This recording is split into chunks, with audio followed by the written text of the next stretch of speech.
A young woman burst in and passed a note to the professor, the interruption rousing me from my exhaustion. The professor unfolded the paper, glanced at it, then nodded, and the girl left the room. "Is there a student named Noreen here?" the professor called out, and a cold finger of dread made me shiver. I tried to tell myself there couldn't be anything wrong. There was nothing to fear, but my pulse was beating faster than the fluttering of butterfly wings. "She's over here." The woman sitting next to me took hold of my arm and raised it for me. "Noreen, they need to see you in the registrar's office," said the professor, and turned back to his lesson. The door slammed behind me, and I was out in the hallway, telling myself to breathe, to put one foot in front of the other, make my way to the administration office. Outside the 4-story building, students were gathered in groups, smoking, drinking water, sitting on the grass. The sun's heat was calming, and I stopped to pull my water bottle out of my bag. "Did you hear?" He collapsed. No one knows why. My ears picked up the chatter, even though it was barely above a guarded, shocked whisper. They were planting olive trees to mark our land. He was a doctor. He came to help. Maybe it was a tear gas. The chatter was angry, bitter. Something happened, something bad, but it had nothing to do with me. The registrar probably wanted to ask me for my tuition checks or something. "He wasn't supposed to be there," someone said. "His father asked him to go at the last minute. It couldn't be Jabril." I looked at the gold watch he had given me as a wedding present.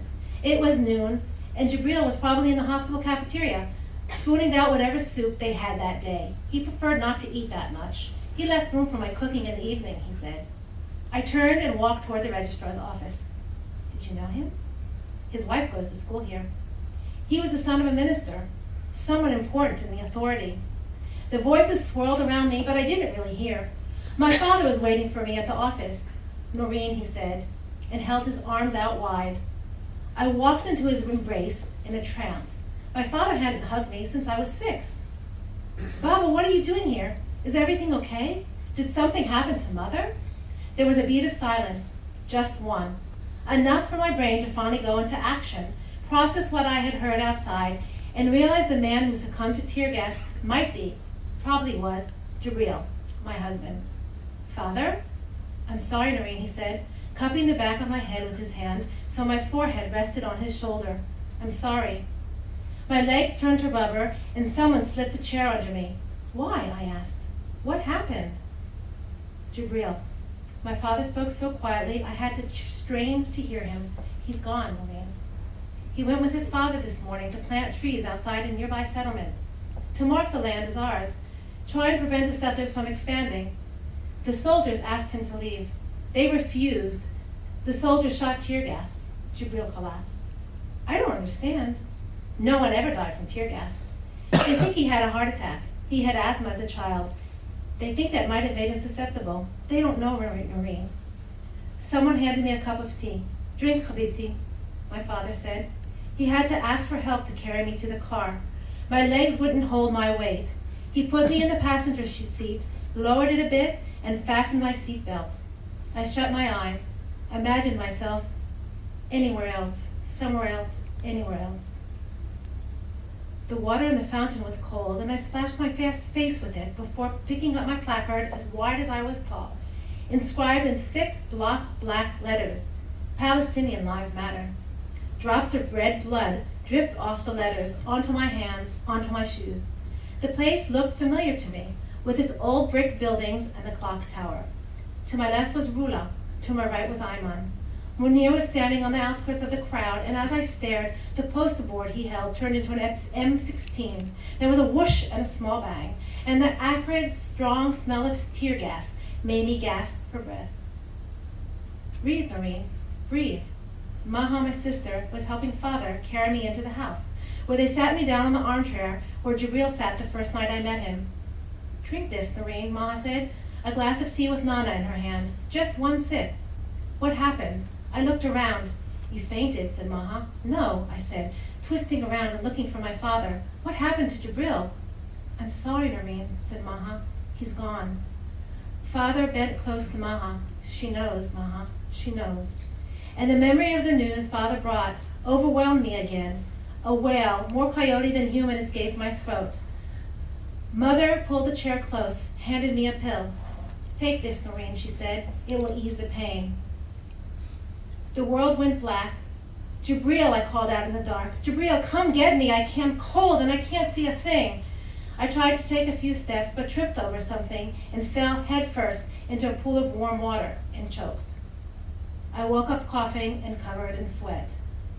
Noreen, come. Mother and Maha had their arms around me, urging me to stand.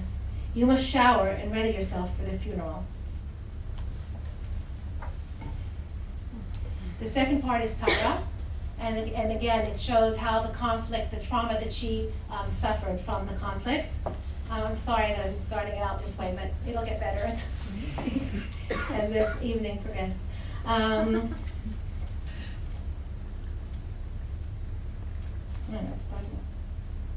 Okay.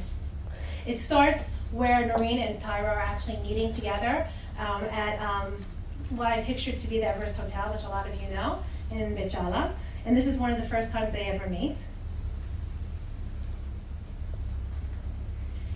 I'm glad we're doing this, Tyra, goddess of battle, said Noreen, changing the subject. I'm glad you came to that meeting at Tal's, and I'm glad I went too. Women will always be victims of any political disagreement unless we look beyond our differences and join hands for better lives for the children to come. She was quiet for a moment. I'm with you, said Tyra.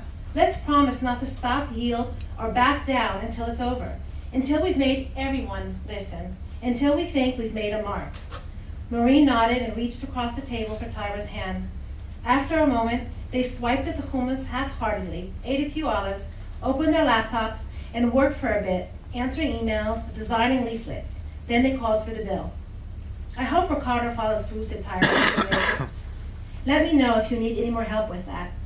Noreen nodded, and Tyra noticed David standing in the entrance. I figured you might be done by now, he confessed as she walked over with Noreen. Can I drop you anywhere close?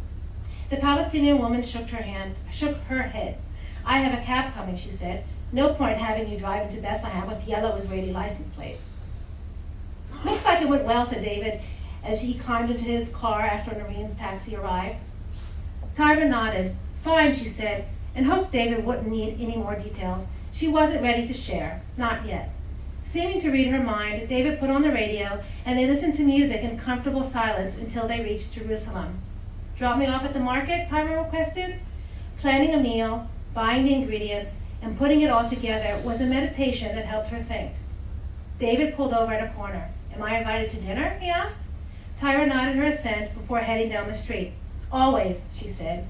She stopped outside a kiosk to listen to the radio after she caught the broadcaster reporting evidence the Prime Minister was holding secret talks with the Palestinians to find a way to stop terror attacks on Israeli streets. If the radio station was right, the demonstration might be held at just the right time, Tyra thought. It could set off a chain reaction where talks to calm violence might lead to talks for peace. It wasn't such a big jump. The Prime Minister's never going to let them have a state, a man wearing the knitted kippah of Orthodox Jews said as he pulled a bill out of his wallet to buy a Coke. No way. Are you kidding me? If he's talking to anyone, it's to keep them too busy to think about attacking us, said a second younger man, a pistol stuck in his belt. Tyra turned away. She stopped at the next shop to buy a bottle of cold water that she finished in one gulp, then walked toward the shuk, past the kitchenware store with the plastic brooms, and the Asian food shop with its dusty bottles of fish sauce. She bought a few pieces of dried sugared ginger and almonds, munched on them as she looked at Charles, considered buying falafel for lunch. She tried to imagine Noreen holding up a placard that screamed out, Black Lives Matter, and found out it wasn't that difficult. She would sketch it later and send a picture of it to Noreen. She wondered what it felt like, as a Palestinian, to protest white Americans' treatment of their country's blacks. Tyra headed up the shuk's covered main artery, stopping to taste some halwa before ordering fresh salmon at her favorite fishmonger. The merchant gave her a number and told her to come back in 15 minutes. At the condiment stand, she asked to taste the shriveled black olives, which were a bit too salty, then the big green ones, and finally the Syrian olives cured with spicy red peppers and garlic. She pointed to one of the larger plastic containers. David liked spicy. As the merchant started to weigh the olives, there was a huge explosion. Tyra froze. The merchant froze. Terror attack, someone shouted. The merchant pulled Tyra into his booth. pushed her against the back wall. In the quiet that followed, Tyra got up and was about to duck under the counter of olives when there was a second explosion, a burst of flame, and anyone standing on the main artery fell to the ground. An uncanny quiet fell, and Tyra started to shake. She couldn't move. Even military training hadn't prepared her for this. She crouched to the ground, put her head between her knees. But then the low moans and shrieking began. Somehow she found the energy to stand. Have to help, Tyra mumbled to herself. Have to help. She had undergone first aid training. She could save a life. She had to try. Ambulance sirens were wailing, but sounded far away. A fruit and vegetable stand was in flames, and Tyra couldn't tell if it was tomatoes, watermelon juice, or blood that stained the ground. A few meters away, a little boy with a blonde crew cut lay pale and unmoving, his chest ripped open. Tyra could see his heart, and she wasn't sure it was beating. How old was he? She started to tremble again and wasn't sure she could get her legs to move. She knelt by the boy and stroked his head, trying to make her vocal cords work to call for a doctor. Hold on, she whispered to the boy, whose eyes were open. Help is coming. Soon. She wondered where his mother was, hoped she wasn't killed. It felt like hours, but it was probably only seconds before a woman shoved her aside and squatted in her place. Her hand reached for the boy's heart, massaging it, until it began to throb. Get help, she said to Tyra, in heavily accented English. Help. Tyra struggled to get up. Her legs felt like lead. Over here, she yelled and waved as a team of medics came running into the market with a stretcher. The woman kneeling beside the boy did not stop massaging his heart, even as he was picked up and taken to the ambulance. Tyra followed them, watched the medics lift him inside to the ambulance, and the woman climb in after. The ambulance doors closed and she turned away. There might be other people she could help. As she swiveled back toward the market, a third explosion shook the air, and everything went black.